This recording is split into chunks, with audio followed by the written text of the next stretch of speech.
And I had experience with recovery, and so I was going to meetings, and I was determined to change my life at that point. So when I got out, I went to a meeting and I ran into the guy that shot and killed my son's dad in 1991.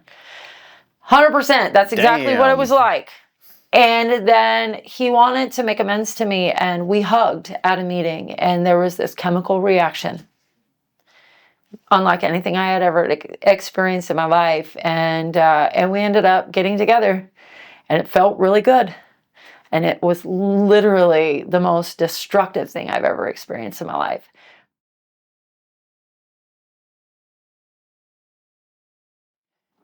What's up, everybody? Welcome to episode, I don't know what number, of the Owen Army podcast. Today we have the amazing Ginny Burton here in the studio with us. Ginny. Hey, buddy. How you doing? I'm good. How are you? I'm good. So we've been in reversed chairs, and you got my story pulled out of me. I want to do the same with you today. All right. So where do we start? Wherever you want. Tell me where you grew up. Yeah, I grew up in Tacoma, Washington. I was born there in 1972.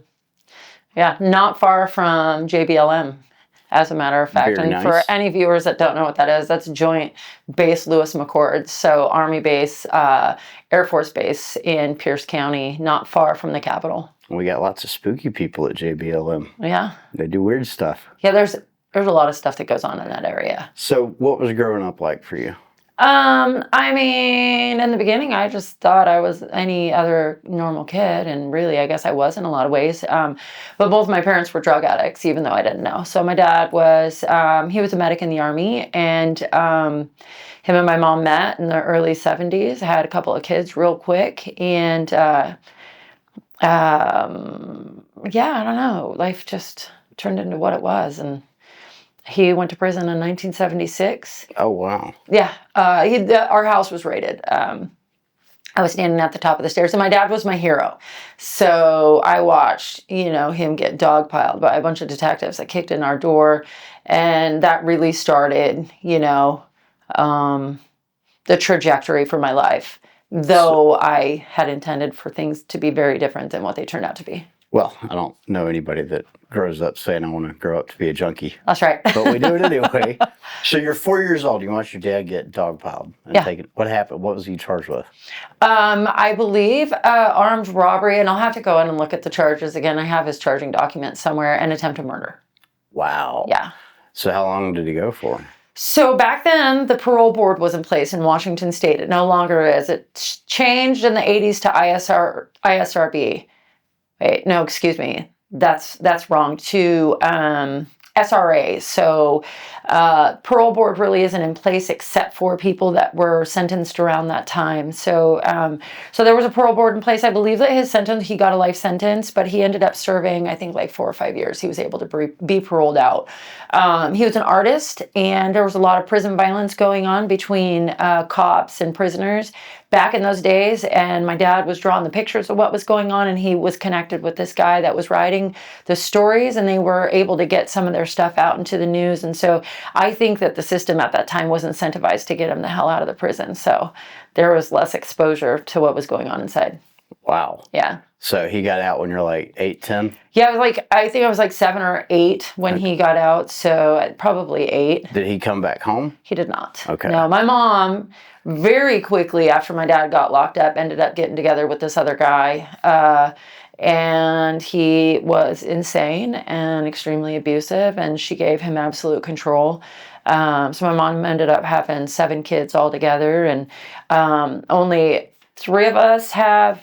My younger brothers and sisters have the same dad. I have a brother that has the same father as me, and then I have 2 brothers that we're not sure who their dad is. So there was a lot going on. Yeah. You know what I'm saying? My mom was kind of busy. But it was during that time while my dad was locked up that I actually got introduced to drugs when I was 7 years old. So what? Yeah. My mom, she introduced my brothers and I to marijuana At 7? Yeah, I think it was 1979, actually.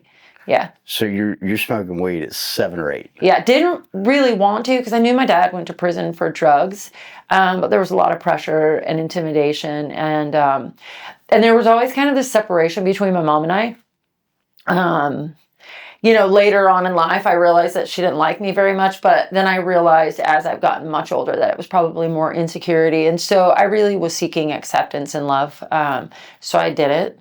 And then what I ended up learning is that it provided me that acceptance, love that I had been seeking.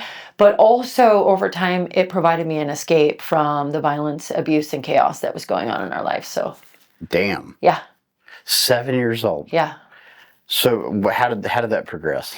Yeah, by the time I was 12, I was doing meth and cocaine. By the time I was 14, I was smoking crack. I shot dope for the first time at the age of 16. I was in and out of juvenile facilities right between 12 and 13. So that's when incarceration started for me. Now, mind you, I was tested as gifted between the age of 3 and 4. And academically, I excelled. And so school was kind of like my safe place and my solace. And by the time I was in 6th grade, though, like the behavioral challenges were really exacerbated because of the abuse in the home, and I had essentially abandoned my, goal of becoming an attorney because my environment really just kind of stole everything.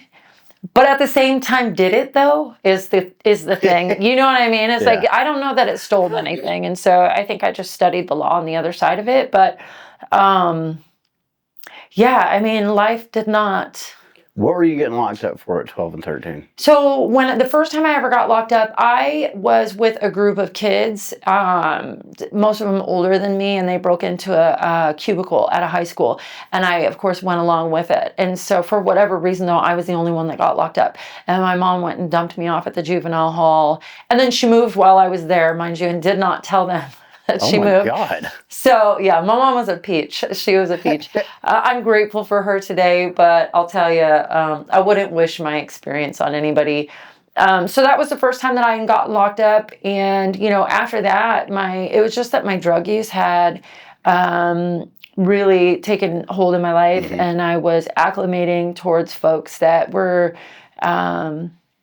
vibrating on the same frequency, essentially, right? That possess qualities that were attractive and familiar to me.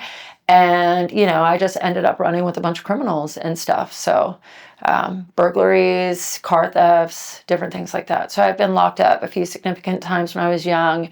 That first time turned into probation. And so I had gotten locked up a couple times just for probation violations, skipping school, et cetera, because school wasn't really where I wanted to be at that point. And middle school and junior high dude, I didn't realize how terrible they were until my youngest kid. I'm like, this is awful. Like, these environments are awful. And so I had a lot of fear and insecurity.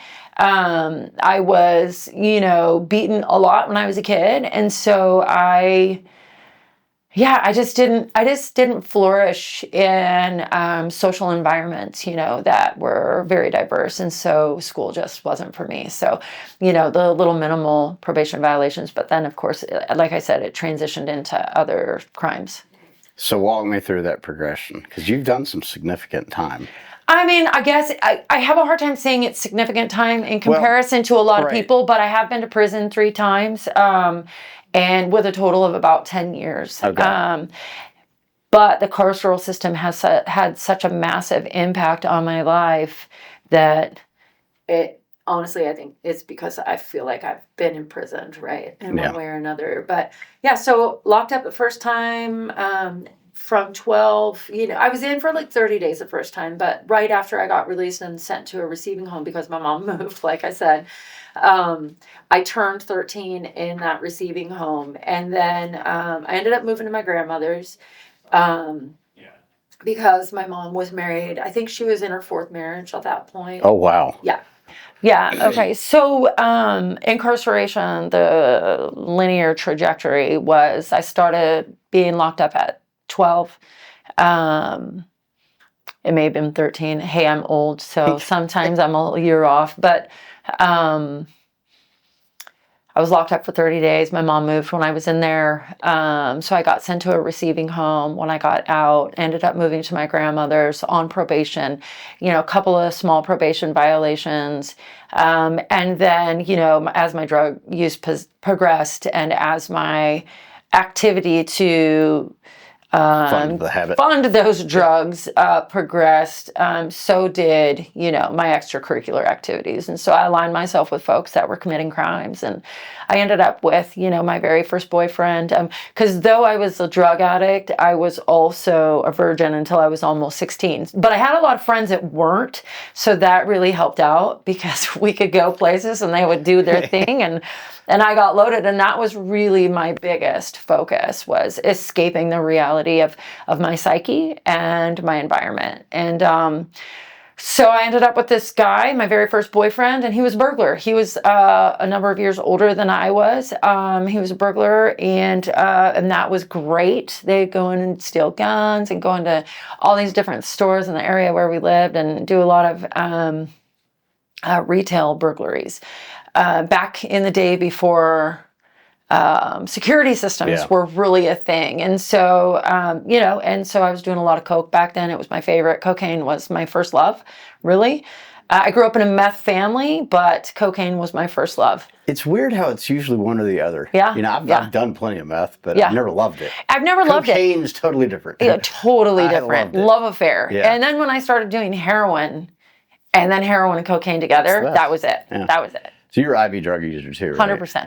Yeah. So you're shooting cocaine? Yeah. So it's a completely different animal. I when you're wasn't shooting a fan of shooting just coke. But with heroin? Yeah.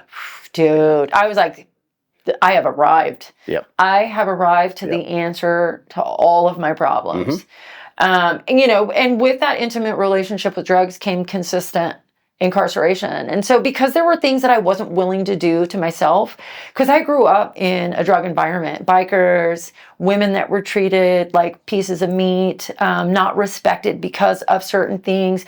There were just some things that I wasn't going to do to myself, and I was always going to be respected because I watched so many women be disrespected. And so I also had 5 brothers, so I showed up in the world very violently, very aggressively, and there were things that I was just not willing to concede to. And I wasn't willing to allow people to take the only thing that I owned, which was me. You know what I mean? And so doesn't mean that stuff didn't happen, doesn't mean that I haven't been sexually assaulted multiple times, but there was usually a violent reaction associated with that, which usually ended up with me screwing myself over, shooting myself in the foot while trying to prove a point, right? So, so early 20s, I was getting locked up quite a bit. I ended up marrying a guy who was also a burglar and a thief and a robber. And also very, very abusive to me. I had my second child, my first child, his dad was shot and killed when I was pregnant. My son actually passed away last July, so that was my first. My second child, I was married to her dad, committed a lot of crimes with him and learned a lot too. And my mom had taught me about, bank fraud and forgery throughout this period of time as well. So hold up, back up. We were in prison together twice, my mom and I. Oh my God. Yeah. So your mom went to prison together and she taught you how to commit bank fraud. Yes. That's amazing. I mean, it helped. And I don't hate my mom. She paid the price. She died in 2011. There was a lot of stuff that she did. I hated her for a long time. And then I realized after she died, I was also her, right? And I tried to parent differently than her, though my kids were taken away from me when they were really young. And I hated myself because of that, right? But I also didn't want to drag them through the life that I could not change because it was where I came from. And so, my two older kids grew up in foster care most of their life. So, but my oldest daughter, I had her. She was a result of my first marriage. I hated him, but I couldn't get away from him. And then I got pregnant a second time by him, and I did not want to have that child. And he ended up kicking me down 2 flights of stairs, and so I had a subchorionic hemorrhage and ended up aborting that child. And so I was glad that I didn't have another one with him. And then he ended up going to prison. So I was set free. After that, I kept myself out of relationships because obviously I was terrible at choosing them. And, but I had gained a lot of skills on how to fund my own addiction that I couldn't seem to stop on my own. And because I was failing in all of the really important areas of my life, specifically parenthood, because I was not becoming the parent that I thought that I would be in my heart. I never wanted to be a parent because I was pretty sure that I was going to screw that all up. And kids were a barrier to keeping myself safe and keeping myself absent, right?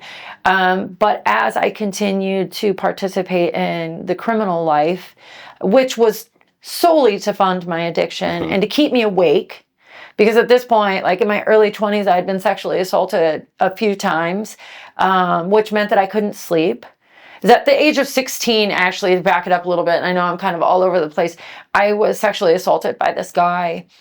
Somebody saw it happen, and so people found out about it, and I told the truth about it, and they, this guy and 4 other people, along with a group of people that watched, kidnapped me and took me to the woods, handcuffed me and took me out at gunpoint. These were all, I was 16, they were all like 20 and older,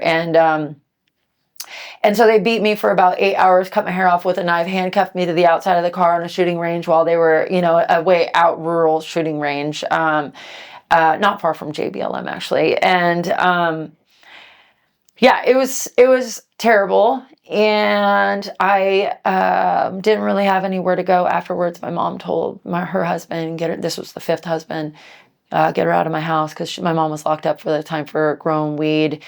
And I just felt lost and alone in the world. And then they tried to catch my grandmother's house on fire because I turned them into the police, and the police did nothing. Like they did not prosecute I picked these people out of lineups and everything. And that's when I realized that the system doesn't help people like me. Yeah. And that's when I made it my mission to not sleep, because if you sleep, you get caught slipping, right?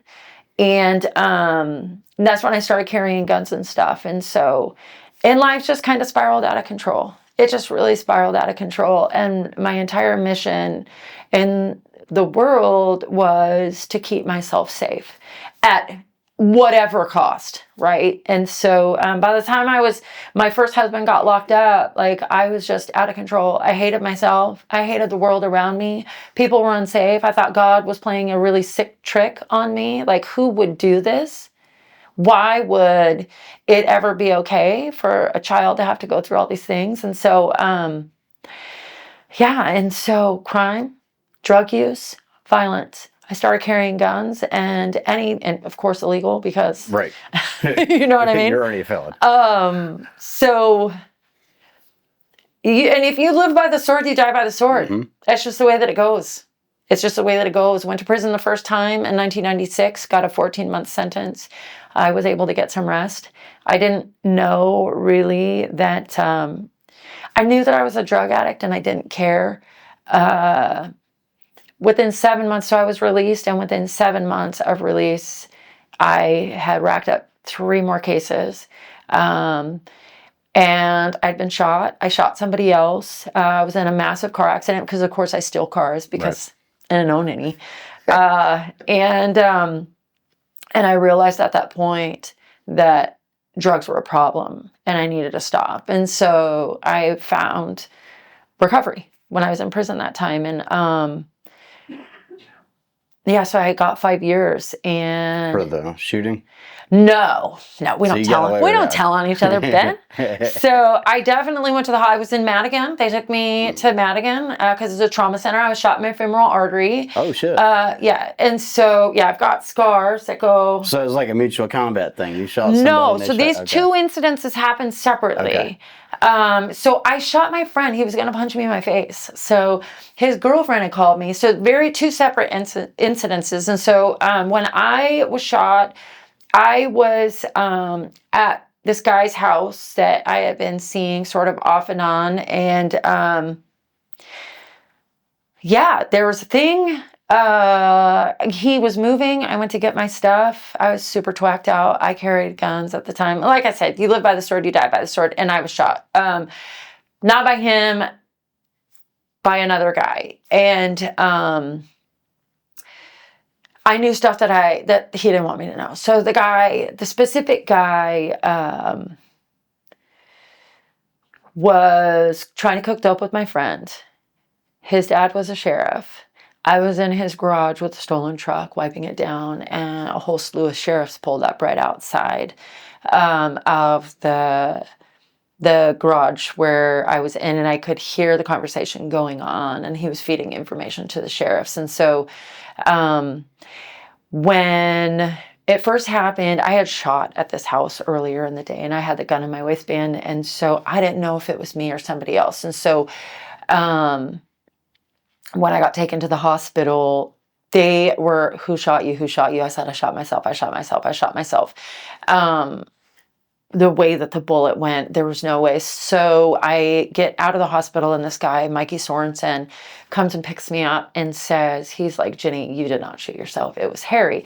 So when I was walking out of the bedroom, and Harry was around that day, actually. So I had shot at this other house, ran to my friend's house, and Harry's car kept cruising around because there were cameras. Everywhere I went, there were cameras and stuff because a bunch of tweakers. Yeah, right. And I was watching Harry's car on the camera. It was the same thing that happened at David's house, and he was in the area.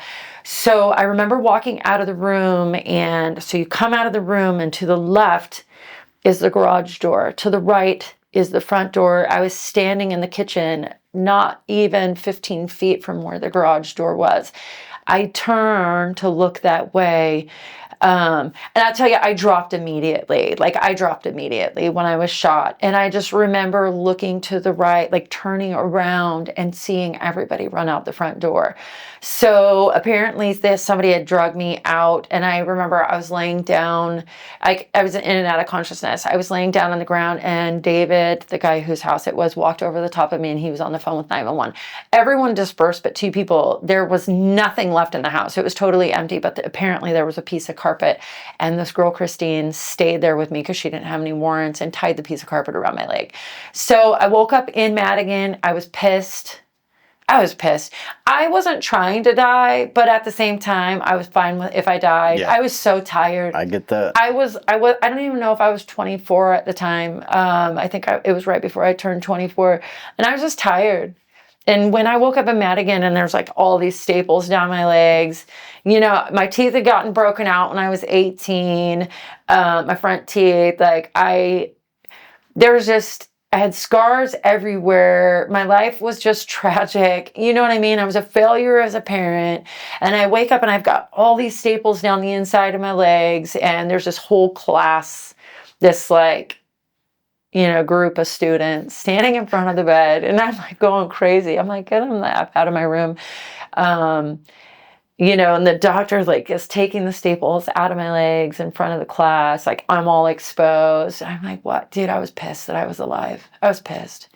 And so I didn't go to prison at that point, but a couple months later. So I just got, this happens. Like, I am in a car accident because I'm being chased by the cops because I had been in jail. So I went to jail actually from the hospital.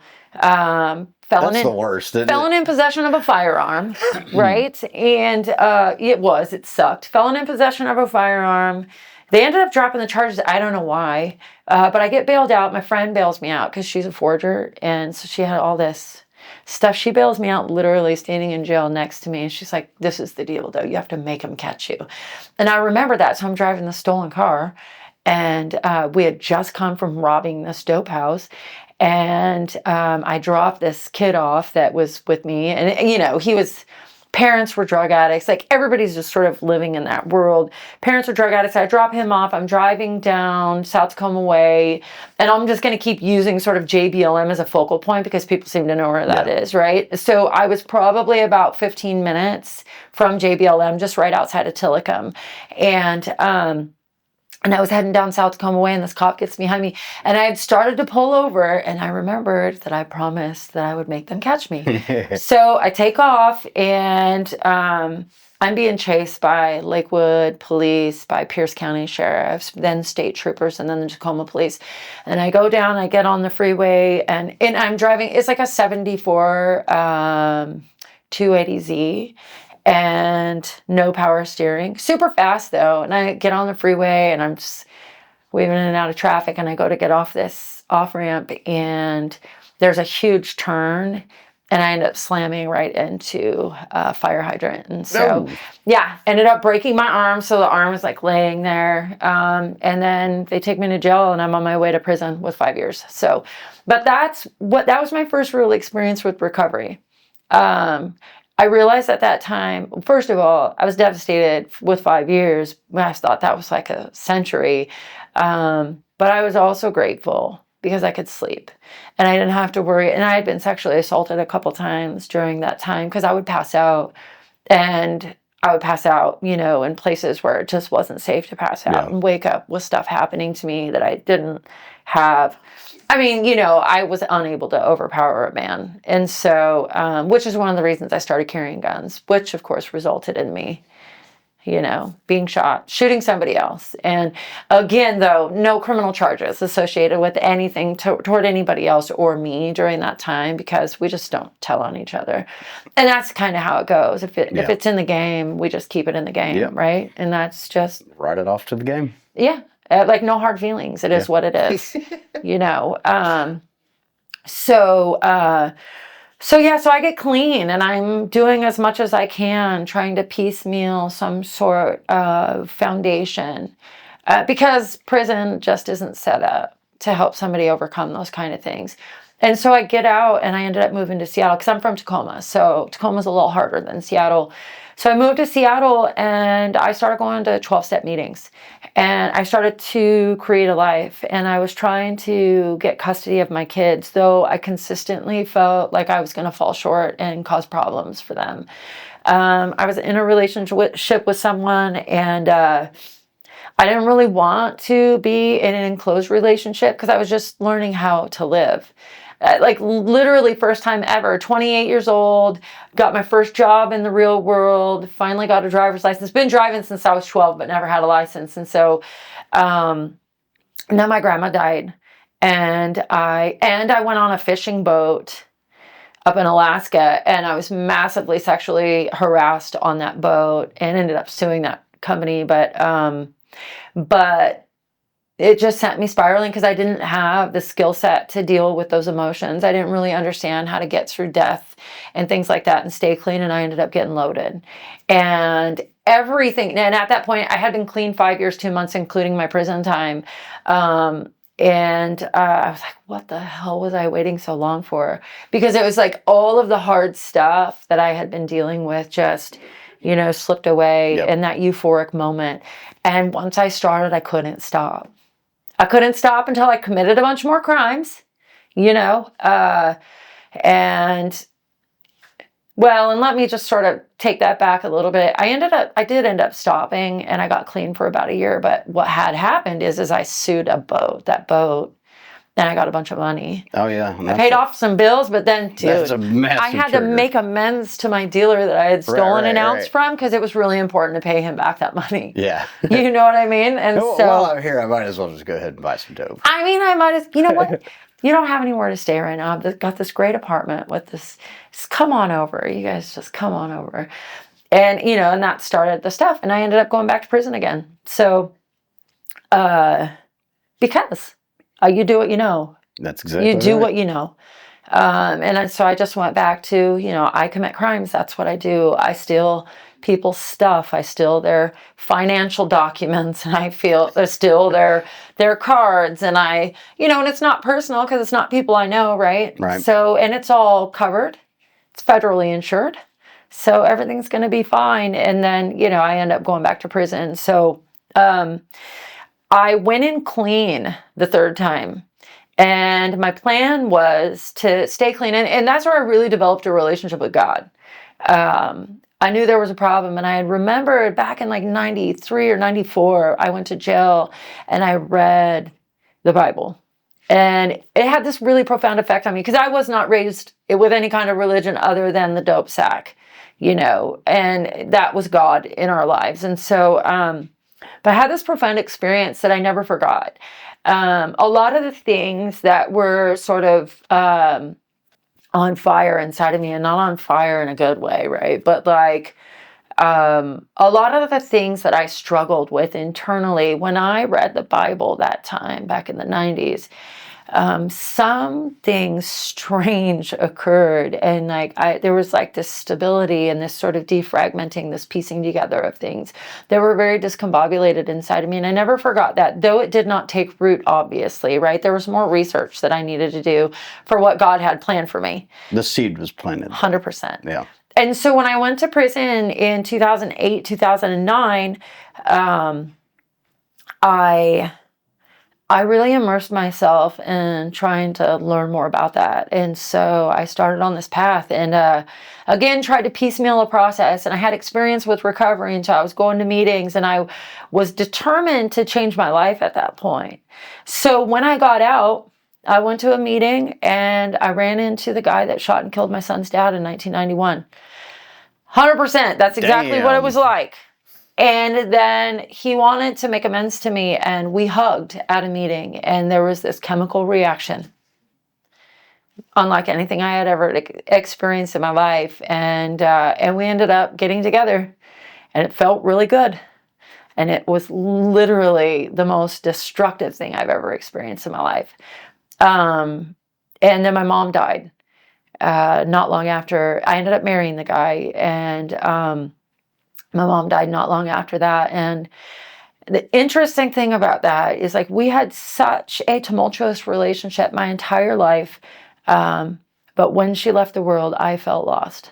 I felt lost in ways that I had never felt lost in my life. And I spiraled out of control. And of course, went back to committing crimes.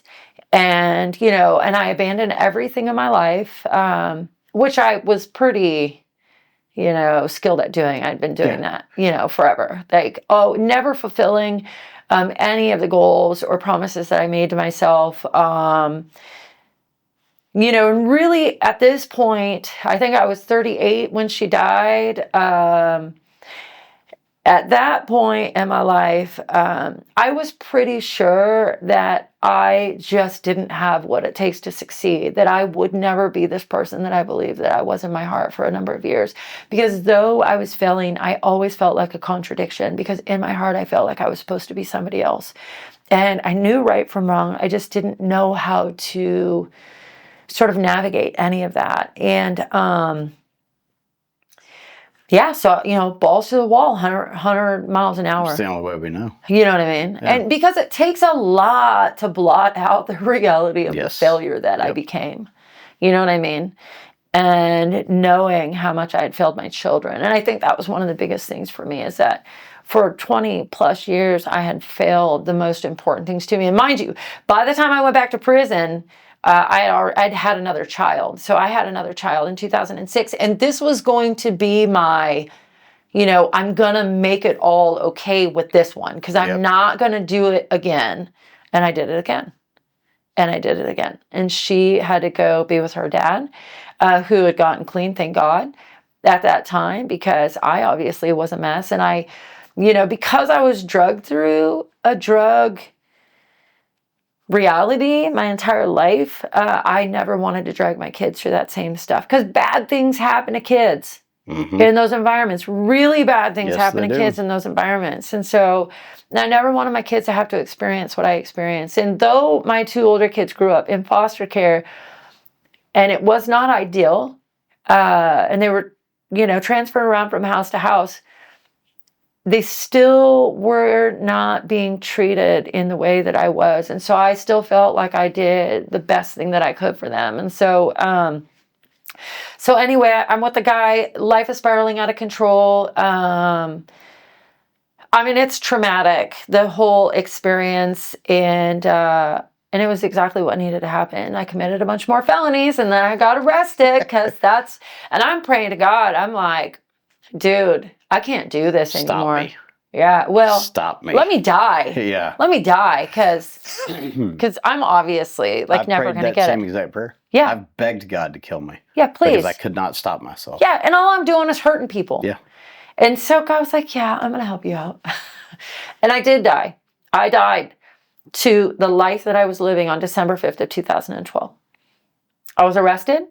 And I had some dope on me, and I share this a lot. So, of course, any good drug addict is not going to let that stuff go to waste. So, my clean date is 12/6/12. And I knew even though my addict was very much alive and did not want to be in the back of that cop car, I knew the moment that I got into that cop car, I wasn't going anywhere. And I knew that it was time for me to start living. And that was my prayer. All right, God, you got to show me, because I don't know how. And I cannot live in this kind of purgatory anymore. Like, I cannot. And that's when the change really occurred, right? So that's the trajectory of incarceration. I have never been locked up since then. My relationships with drugs ended that day. It ended. Well, my intimate relationship with drugs, my life is still immersed in that life. Yeah. You know what I'm saying? Yeah, absolutely. And I've developed a life since then that I don't have to escape from. And it is not easy, as I'm sure you know. I'm a no man left behind kind of girl. And I still go into prisons. I go into prisons every single week. And so I'm just not on the side where I don't get to walk out anymore. So that's really my experience with incarceration. Sorry about the long-winded, long-winded trajectory, but that's exactly what I wanted to hear, man. Yeah. So I've never heard the whole side of it. Yeah. So today you're doing some pretty badass things in the recovery space, in the incarceration space, in reentry. You're doing a lot. I do. Tell me about it. Well, first, let me just say this. So I'm a member of a church today, which is wild all in itself. But like, I belong to this church where there are some really amazing women, right? Women that raise children and take care of households and do stuff and volunteer and all this different stuff. And I was watching a lot of these women, right? And I'm like, dude, they do a lot of stuff. Well, if they can do a lot of stuff, I can do a lot of stuff. So mind you, I have been working in either social services or reentry since I got clean. I started volunteering the day that I got out of jail because I ended up not having to go to prison. I went to a drug court program. I didn't know that. 100%. We had to fight for it because they wanted to send me back a minimum of 5 years. Yeah. And honestly, I didn't care. I didn't care where I went. I just needed time and space. And I had made a commitment to myself when I got arrested in 2012 that this is going to be the last unadulterated time I will ever have like this to work on my life. Yep. So I'm going to work on it. And one of the first things I did is I got on my knees and I said, God, you've got to show me how to stay clean. And this amazing thing happened. And this has kind of been what it's like for me the whole last 12 plus years. I've been clean for a little over 12 years. And God showed me that if I do not put drugs in my body, I will not get loaded. I was like, shut up. Because I've been trying to go to the right meeting, have the right sponsor, like work the right amount of steps, all of these external things. But God said, it is in you. It is already in you. You already know. Just like I prayed about wisdom, show me what that means. And he showed me a flower. A flower on its own knows when it's supposed to grow, when it's supposed to open up, and when it is supposed to die. Right? And so I put all this effort into trying to make things happen instead of allowing things to happen. And so that's just kind of what has happened for the last number of years. That is an incredibly profound statement. Now, I don't want that to get missed. Yeah. Say it again. Yeah. So I did. I prayed to God. I said, show me wisdom. And I talk to God a lot. Okay. And I hear God. And God showed me. He showed me a flower, and and it's talked about actually in the scriptures, and I don't always make stuff about God, but I can't not make my life about God, right? But it talked about in the scriptures that the birds don't have to worry about what they're going to wear, that the fields don't, because wisdom, a flower, he showed me a flower. He showed me, it looked like a daisy, but it was purple. That's what I saw. And, so that flower knows when it is supposed to come to the ground. The seed knows when it's supposed to sprout. It knows when it's supposed to open, and it knows when it's supposed to die. We put so much extra effort into trying to force things to happen when really all we have to do is show up to the table. Man, you nailed it. And that, look, as addicts, we're conditioned to have to make everything happen. 100%. It is, our existence literally depends on it. We have to make shit happen. And I had the exact same experience as you when I finally hit rock bottom and got clean. It's like, now we're going to let it happen. Yeah. Oh, we got to show up for the fight, but we're not in control of shit. We're not. You know, we have to show up and bring our A game. That's right. But the outcome's already been determined. Yeah. You know, we can do our best to influence it, but we have to be okay with whichever way it goes. And we have to let it play out. And when we do, it turns out thousands of times better than when we try to control it. There's no way. You saw what happened yesterday. Yeah. I could never in a million years have dreamed that up. 100%. It is always better when we just let it happen and we show up. You know, I was talking to Jessica. First of all, like, I'm so just moved. I don't know people that are crazy like me, that just trust God and hear God and do what God says. And we don't know. We're going to figure it out as we go. But I had asked Jessica yesterday, I said, can I ask you a question? I said, is most of what you and Ben do, like, you guys, God tells you to do something and you just do it and you figure it out later? Because you had said to me, yep, don't know how we're going to pay for it. That is how I do things. And that is the flower. That is the flower. Yeah, 100%. God said, just grow. It's time. Hey, it's time. Go ahead and let the sprouts go. It's like, okay. And, you know, and I push my husband too, right? I'm like, nope, this is what we're supposed to be doing. Like the property that we own right now, we don't qualify for the price range that it's in, but God brought that to me after my son passed away in July. And I mean, I promise you, this property is way outside of our price range. And the pieces happened so quick because when I went there, God said, you're supposed to be here. Yeah. Right? I know exactly what you're talking about. Yeah. That is my entire life. And it's my life. Yeah. And, you know, and this is the thing, the purgatory that I lived in was when I ignored that. Yep. I ignored that. And that is when my life has been the most painful, right? Mm-hmm. And so, yeah, anyway, life isn't painful anymore. That doesn't mean it's not hard. It is hard. It is hard every day. But you know, it's that acceptance and the patience of letting things happen. Yeah. That is. And sometimes I'm not patient. Yeah. But, you know, but God shows me where I can improve all the time through that, right? I think that realization, though, that was rock bottom. Yeah. Or that was the fruit of rock bottom. 100%. Was the realization I don't have to control shit, dude. I can do my best, but if I'm okay letting things just happen. Yeah. They always work out better 1,000 times than I ever could have wanted them to. Yeah. And God brings everybody to the table. He does. Everyone. That's the other side of this. When you show up with your A game, where you're supposed to be. Even if you don't show up with your A game, even if you're showing up at half capacity, right? Yeah. But you show up. But you show up. And that's what it takes. Yeah. As long as we show up, God's going to put the right people around us. Yeah. And I've watched that play out more times than I can count over the last 5 years. Yeah. It's insane. Yeah. Then what's wild to me is like you found recovery early on in your journey, but you didn't keep it. Right. I was forced into, I think my first meeting was Narcotics Anonymous in California. At 14, like the solution had been right there the whole fucking time. I could have accepted it at any point. Right. And instead, I want to keep control. It wasn't time, Ben. Yeah, there was stuff that we needed to learn in order to do the work today. We're in this really unique time in our world where what we have to offer is what's needed. Yeah. And the credibility truly wouldn't be there had we not had the experiences that we had. So I really think it's strategic.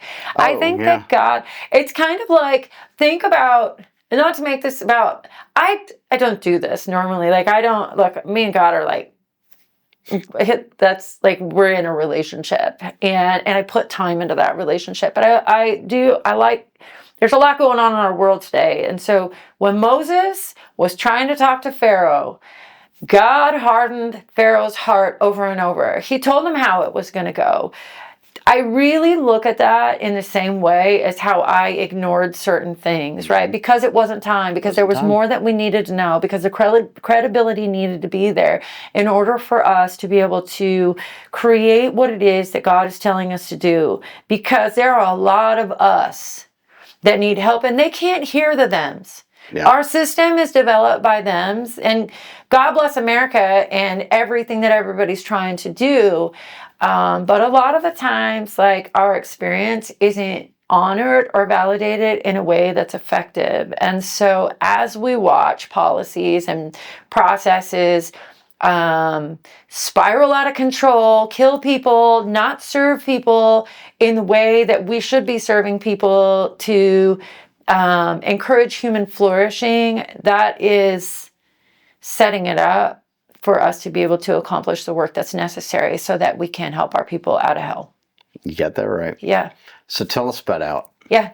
So OUT is the product of the process that I implemented in my life. So as I was looking at myself in the mirror, and not being able to blame anybody else anymore. My mom was dead, husband was gone, first husband was doing a life without sentence. So they're not looking back at me in the mirror. I was like, oh, Ginny, you got yourself here. Yes, all of that stuff happened, right, to paint myself to be the world's, most unique victim. Yeah. And if you guys didn't look on the back of your hoodies, it says no victims, because there are no victims. Victims don't recover.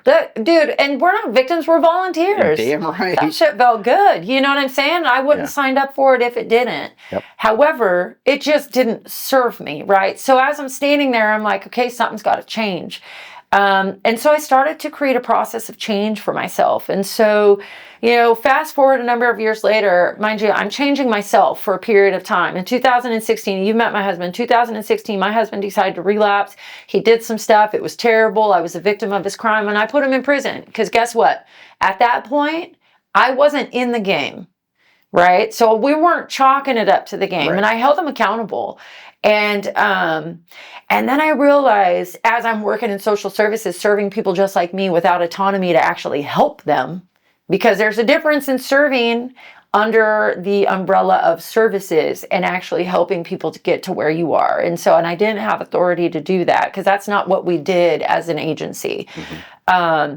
I stopped and I took a look at myself and my life, and I said, is this it, Ginny? Because that dude's going to go in to prison and come out the same dude without intervention. And these people that I'm serving, and I'm asking them every single time I talk to them, do you like the condition of your life? And when the answer is no, I know that this is not where I need to be. I need to be doing something else. And so I ended up going to school. But as I had been working on myself, I had thrown together a process, a more than one-dimensional process. So mind you, and I think you'll probably be able to identify with this, a lot of our solutions in the community, even drug court, and I love drug court, but even drug court is one-dimensional. We're focusing on one dimension of the problem, which is usually a solution to the other problems. So we need to know what those problems are, because if we're not looking at those problems, those deficit areas of the individual, how are we effectively addressing those things so that our folks can have different outcomes, right? So, and outcomes meaning beyond the end of the relationship with said program. Yeah. Right? Because we're only tracking information through the process, which when you have somebody in a sterile environment, okay, we can take a look at who stays and who goes, who finishes and who doesn't. But are we actually looking at these specific areas, and how are we helping those individuals to strengthen and stabilize those areas so that they can flourish? Because the goal has to be flourishing. The goal has to be community safety. The goal has to be reunified families. The goal has to be housing, education, employment. Like, how are they going to become a good neighbor? How are they going to become a contributing member of their community so that when they look in the mirror, they have integrity? So that when they're walking out of their house, they don't want to lose what they've worked for, right? Because I would argue, based on my own experience, even with the best of intentions and the highest levels of intelligence, if you haven't learned the skills to navigate life successfully, you're not gonna. Absolutely. You know what I mean? Well, we've seen, I don't even know how many people, completed drug court. Well, I'll give you a great example. I got terminated from drug court. My best friend graduated and was like the MVP of the program when he graduated.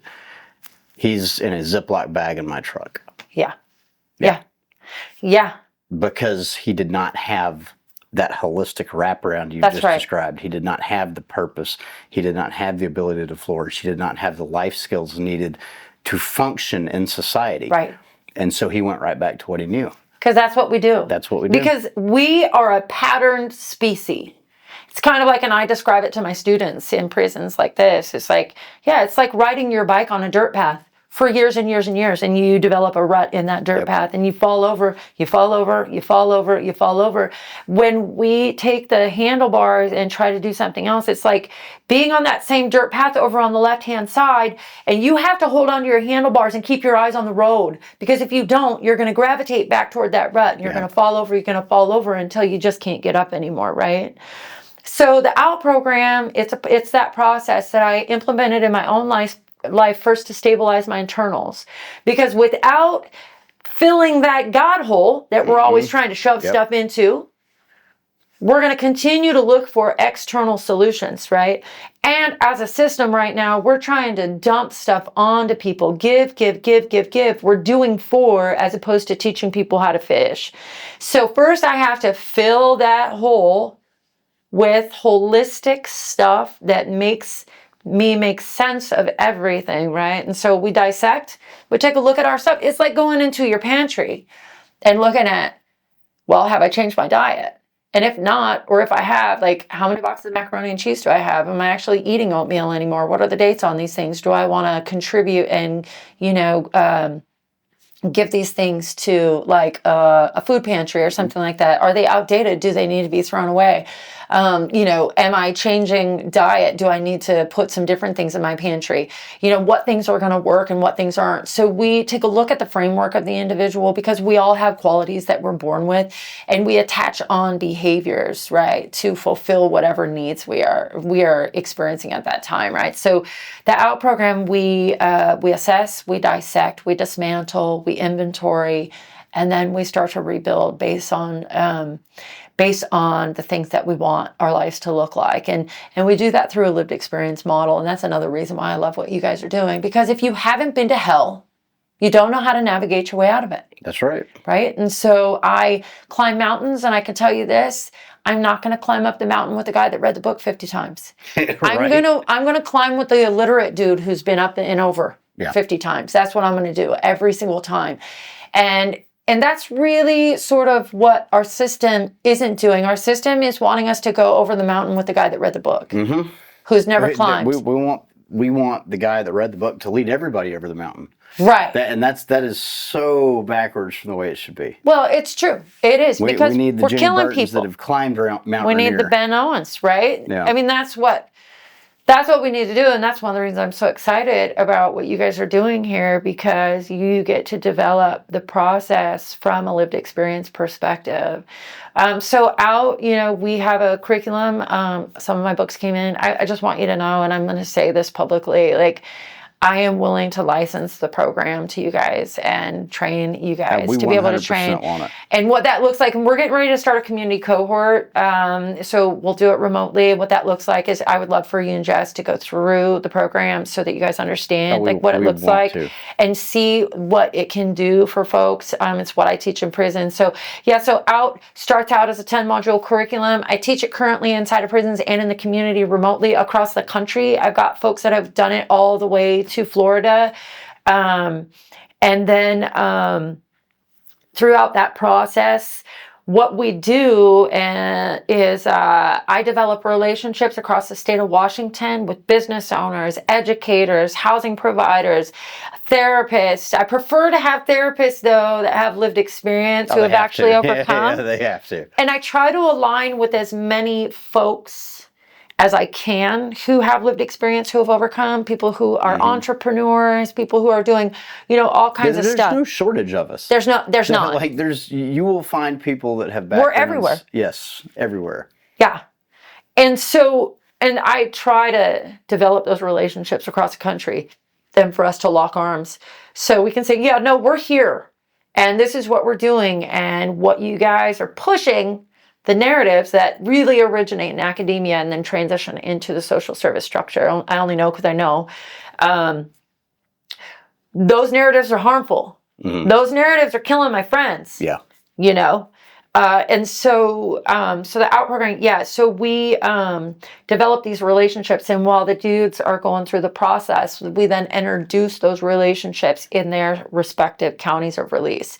And so I bring a host of folks into the prison, which you guys should come travel to Washington, and I'll take you inside the prison with me. I'd love to do that. Yes, and because my students would love to meet you, and I teach a wide range of guys who've been in prison for the first time, all the way to guys who have served 25 years for gang, affiliated murders and different things like that. And so, and everything in between. And the program breaks down racial barriers. It breaks down gang separation. And these guys just mentor other guys because we are our brother's keeper. Yes, right? we are. And I'll tell you, and in fact, anybody that watched Feli's interview, his criminality received a massive boost when he became incarcerated for the first time at 12. Yeah. He learned how to become a professional criminal in institutions. Yes. And he's now 60 and hopefully will never, ever go into an institution again. But what you're trying to do is you're taking this curriculum you've developed inside the institutions, and so you're actually trying to make a prison system do what it was really designed to do to begin with. You're so smart. That's right. Which is rehabilitate somebody. Right. Not this punitive bullshit that we've got now. Right. We're seeing people go in, and I've got countless interviews where this has been discussed. They're going in as a petty thief, and they're coming out a professional criminal 100%. that is able to go commit crime at scale at an enterprise level. Right. We're making them worse. Yeah. Our jails and our institutions are not rehabilitating people and making them be able to come back into society as a productive member of said society. Right. And that's what you're doing. That's right. And you're taking this into the prisons. And so when will Tennessee get this? That is a great question. So I had a conversation with TDOC, I don't know, last fall. And they asked me for a proposal, and I sent them a proposal, but I bid it high because you live in Washington State. I do. It's tough. And it would be a lot of travel. We will be having a conversation when we all talk to Clarence. I'll be back in Tennessee next month. And Clarence is talking about potentially doing a pilot. And so what I would like us to do, too, simultaneously while we're figuring that out, is I want to get you and Jess into the process, because I want to be able to license that to you guys free of charge. Oh, Seriously, I love you guys, and I love the work that you're doing, and so we badly want to go through the curriculum. Good. We want to learn it. We want to get licensed. Whatever we need to do. Yeah, and because I don't ever want to reinvent the wheel. We're very good at one thing, and that's shutting down narcotics trafficking operations and housing survivors without sending anybody to prison. You're very good at something completely different, which we need. We need it bad. Yeah. And we want to actually, my husband and I we need to hop on a Zoom with you guys soon, because we also want to talk about what you guys are doing here and be able to replicate and we want work to come together. out there too. And we just visited a program in Salt Lake City. I don't know if you're familiar with Dave DeRocher.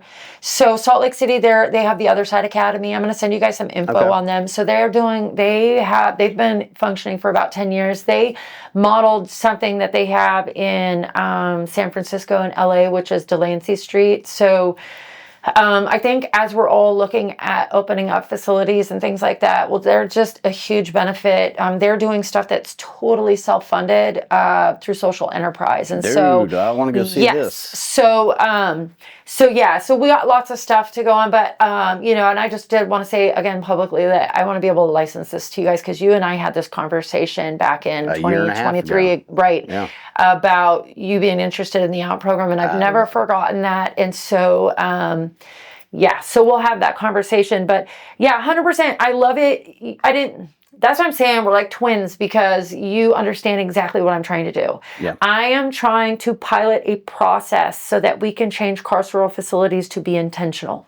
Right? I love that. Yeah. And we need it. We do. If Memphis had that, man, Memphis is going to have it. Yeah. We're going to make it That's happen. right. We're going to do this. So, we're going to do it. And we're going to keep our fingers crossed, because if we can set up some kind of pilot here in Tennessee between Nashville and Memphis, collectively, I would like you guys to be on the team with me to get that thing going. Want to be on the team. Because, you know, yeah. And it's less about, I don't care about out becoming the best program. I care about out becoming a model for what is necessary for us to change, because our institutions can evolve.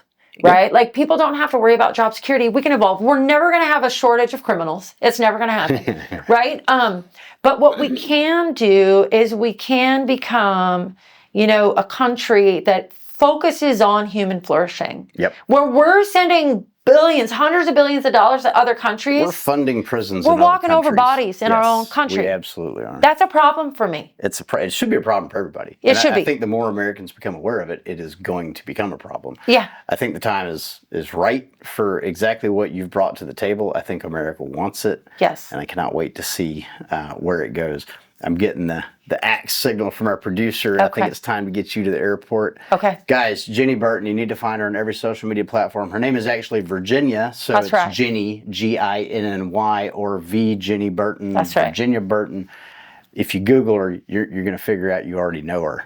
I think everybody in America has seen that picture. I'm going to make sure we throw it up on the podcast of your mugshot, which I had you autograph for me. Yes. And your picture when you're graduating college, which is just, we need to get you back in here and talk about that experience. But guys, Ginny Burton, thank you so fucking much for being here. Thanks, I love you. I love you too, buddy. We're going to make this happen. Yeah, let's do it. All right, that's a wrap, guys.